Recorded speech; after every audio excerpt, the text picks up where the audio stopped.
ఏవైతే ఉన్నాయో సామాన్య కార్యకర్తల మీద సోషల్ మీడియా కేసులు పేరు పెట్టి 111B సెక్షన్ల కింద లోపలేయడాలు ఏవైతే ఉన్నాయో ఇవన్నీ కూడా రేపు అధికారం మారిన తర్వాత మన పరిస్థితి ఏంట్రా బాబు, గ్రామాల్లో ఏనాడు లేని కక్షపూరిత వాతావరణాలు కూడా ఈ రోజు మన పార్టీ వాళ్ళు తీసుకొస్తున్నారు అని గ్రామాల్లో తెలుగుదేశం పార్టీ కార్యకర్తలు కానీ కూటమి ఎగ్జాక్ట్లీ గ్రామాల్లో చాలా మంది బాధపడుతున్నారు, భయపడుతున్నారు అని చెప్పి మాకు ఒక ఇన్ఫర్మేషన్ ఉంది. మీకు ఒక ఇన్ఫర్మేషన్ ఉంటే మాకు ఒక ఇన్ఫర్మేషన్ ఉందండి.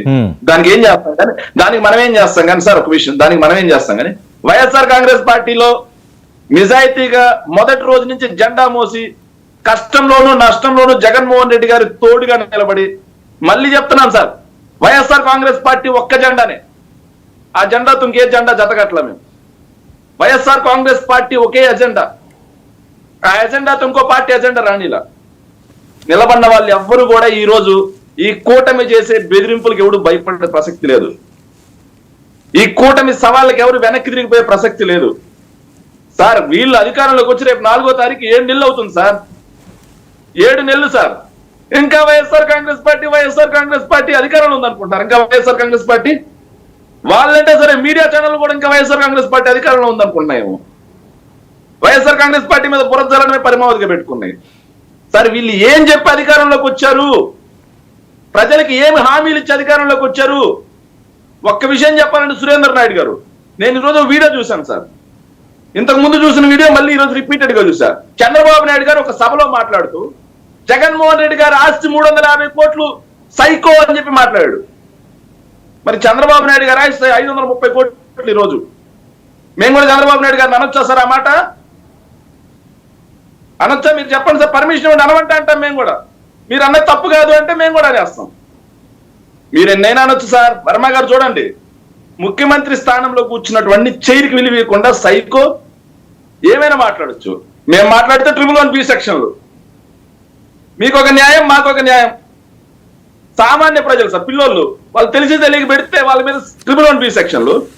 కానీ అప్పటికే 14 ఏళ్ళు ముఖ్యమంత్రిగా సార్, అప్పటికే 14 ఏళ్ళు ముఖ్యమంత్రిగా, అప్పటికే 15 ఏళ్ళు ప్రతిపక్ష నాయకుడిగా పనిచేసిన అతను వచ్చి సైకో అని మాత్రం ముఖ్యమంత్రి మాట్లాడి వెళ్ళిపోయాడు. తప్పే కాదు, బూత్ కాదు సార్. అసలు అది ఎలాగ మీరు పవన్ కళ్యాణ్ గారు చేశారు సార్, అవి మొత్తం కూడా సుభాషితాలు, వేమన సుభాషితాలు సార్. అవన్నీ సుమతి శతకాలు, ఇంకా ఏదైతే చాగంటి ప్రవచనాలు, గరికపాటి ప్రవచనాలు సార్. అవన్నీ బూతులే కాదు, అసలు బూతులే కాదు సార్. ఏందో సార్, పవన్ కళ్యాణ్ గారు అధికారంలో లేనప్పుడే తోలు తాటా తీస్తాడేమో అనుకున్నాం, అధికారంలోకి వచ్చిన తర్వాత తోలు తాటా తీస్తా ఉన్నారు సార్.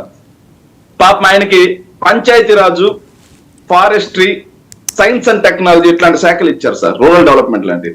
పాపం ఆయనకి లిడ్ క్యాప్ ఇలేదు సార్, తోల శాఖ మంత్రి ఇలేదు ఆయనకి. మర్చిపోయారు అనుకుంటా సార్, కొంచెం గుర్తు చేసుకుంటే మంచిది సార్. 6 నెలలు దాటిపోయింది, 7 నెలలు వస్తుంది సార్. రాష్ట్రం అప్పు 1,12,000 కోట్ల రూపాయలు చేరింది. రాష్ట్ర అప్పు 1,12,000 కోట్ల రూపాయలు చేరింది సార్. అమ్మఒడి వీళ్ళు ఇస్తా అన్న 15,000 కోట్ల రూపాయలు గుండుసున్న ఈల. రైతు భరోసా 10,000 కోట్ల రూపాయలు ఇవ్వాల. ఏదైతే వీళ్ళు చెప్పినటువంటి మత్స్యకార భరోసా ఇలా, నేతన్న నేస్తం ఇలా. ఆఖరికి సార్ ఇంకొక చిన్న మాట చెప్పాలి నేను, వీళ్ళు చెప్పిన నిరుద్యోగ వృత్తి 20 లక్షల మందికి నెలకు 600 కోట్ల లెక్కన ఈ 6 నెలలకి 6 36 3,600 కోట్ల రూపాయలు బాకీ పడ్డారు.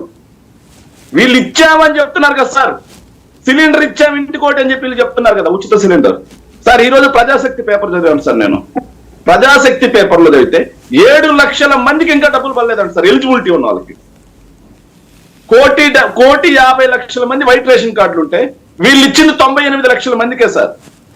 వైట్ రేషన్ కార్డు ఉన్న ప్రతి ఒక్కరికి ఇస్తామని చెప్పారు, కానీ వీళ్ళు ఇచ్చింది 98 లక్షల మందికి. సరే, ఇప్పుడు అన్ని కూడా జగన్మోహన్ రెడ్డి గారు రేపు జనాల్లోకి వచ్చినప్పుడు ఇవే ఆయుధాలండి. ఖచ్చితంగా సార్.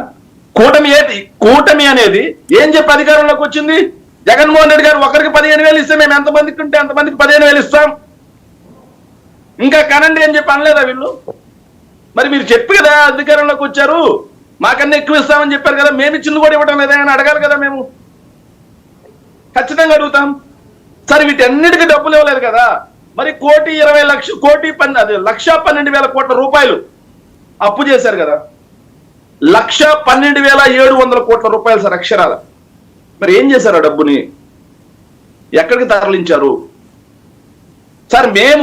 మేము ప్రతి నెల సార్ యావరేజ్ మీద వైఎస్ఆర్ కాంగ్రెస్ పార్టీ అధికారంలో ఉన్నప్పుడు యావరేజ్ మీద కోవిడ్ లాంటి దుర్భర పరిస్థితులు ఉన్నా నెలకి మేము చేసింది 5,500 కోట్ల రూపాయల అప్పు సార్. ఓకే, కానీ వీళ్ళు ఎంత చేస్తున్నారు సార్? యావరేజ్ మీద సార్.